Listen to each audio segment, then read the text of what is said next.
கோபாலபுரம். கோபாலபுரம் ஒரு சிற்றூர். சிறிது இடிந்த சிவன் கோயிலின் கோபுரம் ஊரின் கீழ்ப்புறத்தில் இருக்கும்.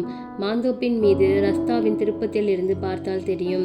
சாயங்காலத்தில், அதாவது அஸ்தமிக்கும் செங்கோலமான சூரியனின் கிரணங்கள் மொட்டை கோபுரத்தின் மீது மாந்தோப்பின் மீதும் விழுந்து பளபளக்கும் சமயத்தில் நான் ஏன் சைத்திரிகனாக பிறந்திருக்க கூடாது என்று படும். ஊருக்கும் அந்த ரஸ்தாவுக்கும் ஏறக்குறைய அரை மைல் தூரம் இருக்கும். கோபுரத்தை தவிர அங்கு மனித வாழ்வின் சின்னங்களை காண்பதே அருமை. தூரத்து மைதானத்தில் 2-3 எருமையோ ஆட்டுக்குட்டியோ மேய்வதை பார்ப்பதும் மாட்டுக்காரனின் குரல் கேட்பதும் விதிவிலக்கு. வாழ்க்கையில் கசப்புற்றவர்களுக்கும் தனிமை என்றும் காதல் என்றும் அழகு என்றும் அர்த்தமில்லாமல் பேசும் கவிஞர்களுக்கும் அவ்விடத்தில் மன நிம்மதி கிடைக்கும். நானும் அவ்வூரில் தங்கியவன்தான். அதாவது ஒரு காலத்தில் என்னை அவ்வூர்காரர்கள் தெரிந்து கொள்வார்கள். ஆனால் இப்பொழுது அது பெருங்கதை. மனிதன் தெய்வ சிருஷ்டியின் சிகரம் என்று சாஸ்திரக்காரரும் விஞ்ஞானிகளும் ஏகோபித்து பாடும் முடிவு. நான் கவனித்தவரை அந்த மாதிரி கேவலமான சிருஷ்டியை படைத்த பிறகு கடவுளுக்கு உணர்ச்சி ஏதாவது இருந்தால் வெட்கத்தினால் தூக்கு போட்டு கொண்டிருக்க வேண்டும் என்று தான் கூறுவேன். மனிதனாவது கடவுளாவது சீச்சி, சுத்த அபத்தம். இதில் தெய்வம் தன்னை வழிபட வேண்டும் என்று மனிதனை எதிர்பார்க்கிறதே, அதே போல் முட்டாள்தனம் வேறு உண்டா? நான் மட்டும் கடவுளாக இருந்தால் கட்டாயம் இந்த சிருஷ்டி தொழிலை நெடுங்காலத்திற்கு முன்பே விட்டு தூக்கு போட்டு கொண்டிருப்பேன். என்ன மனிதன், சி! அன்றைக்கு நடந்தது எல்லாம் நேற்று நடந்த மாதிரி இருக்கிறது.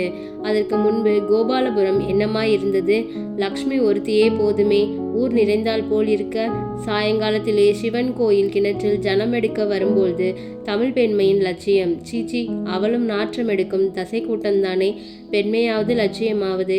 அவள் என்ன செய்வாள்? எப்பொழுதும் சிரித்த கண்கள், புன்னகை ஒளிந்த அதரங்கள். பண்ணை ஐயரின் மகள் என்றால் கவலை என்னத்திற்கிருக்கிறது? மாமரத்து மோட்டு கிளை குயில்கள் போல் குதூகலமாக இருந்தாள்.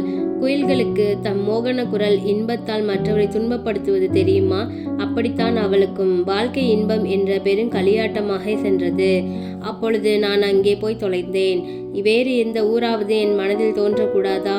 எவனோ ஒரு முட்டாள் வாழ்க்கை இன்பத்தின் சிகரத்தை அனுபவிக்க வேண்டுமானால் திருநெல்வேலி ஜில்லாவில் தாமிரபரணி கரையில் இருக்கும் சிற்றூர்களில் தங்க வேண்டும். அதிலும் முக்கியமாக கோபாலபுரத்தில் வாழ வேண்டும் என்று எழுதி வைத்தான். நானும் முட்டாள்தனமாக அங்கே சென்றேன். போன 1 மாசம் கொஞ்சம் கூட தலைக்கால் தெரியவில்லை. கோபாலபுரம் மோட்சமாக இருந்தது. கோபாலபுரம், அப்பப்பா, அதை நினைக்கும் பொழுதே சீச்சி, என்ன முட்டாள்தனம்! பண்ணையரை போல சிநேகத்திற்கு நல்ல மனிதர் கிடையாது. அவருடன் பேசி கொண்டிருந்தால் என்ன சுவாரஸ்யம்! ஆனால் ஒவ்வொரு மனிதனிலும் ஒரு பேய் ஒளிந்து கொண்டிருக்கிறது என்று சுவாரஸ்யமாக பேசி கொண்டிருக்கும் பொழுது தெரியுமா?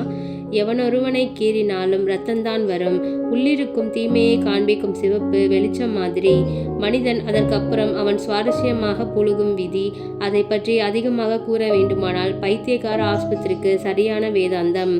அதிலிருந்து தான் அம்மாதிரியான அசட்டுத்தனம் வர முடியும். மனிதனுக்கும் தெய்வத்திற்கும் என்ன சம்பந்தம்? விதியாம் விதி.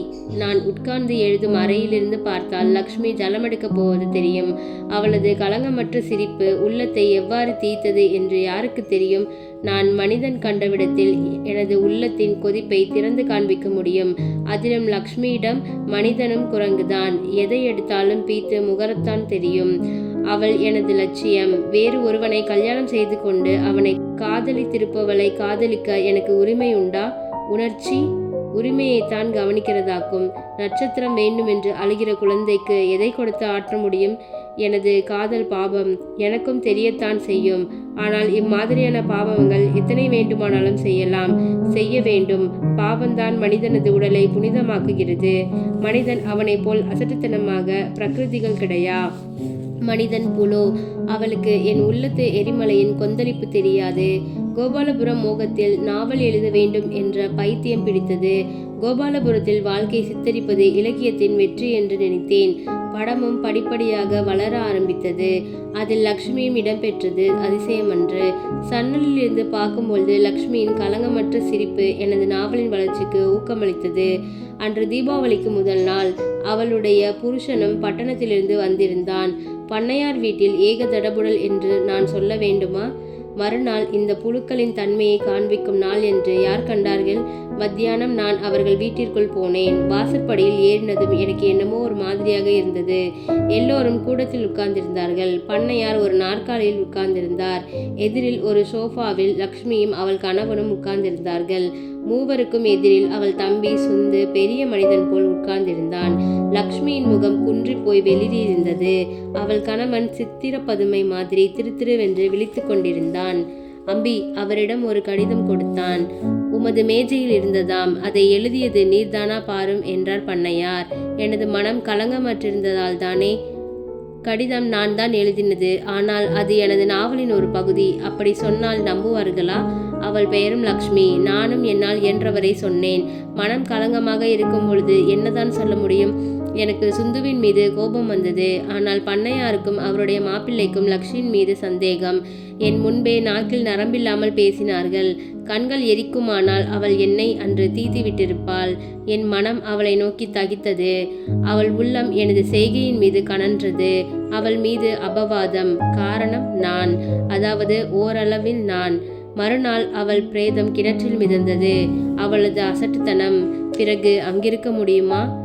உலகமே எனக்கு எரிமலையாக இருக்கிறதே. ஓரிடத்திலும் தலை வைத்து தூங்க முடியவில்லை. மறுபடியும் வந்தாகிவிட்டது. கோபாலபுரத்து கோபுரம் மாந்தோப்பிற்கு மேல் தெரிகிறது. ஊருக்குள் போக முடியுமா? அவளுடைய எண்ணம் மனம் எல்லாம் உடலை போல் மறைந்தன.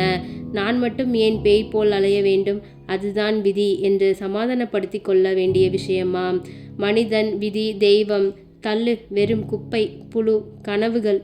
கோபாலபுரம் இப்பொழுது பெயரை கேட்டாலே நடுங்குகிறதே. மறக்க முடியாத மனதின் பாறாங்கல் கோபாலபுரம்.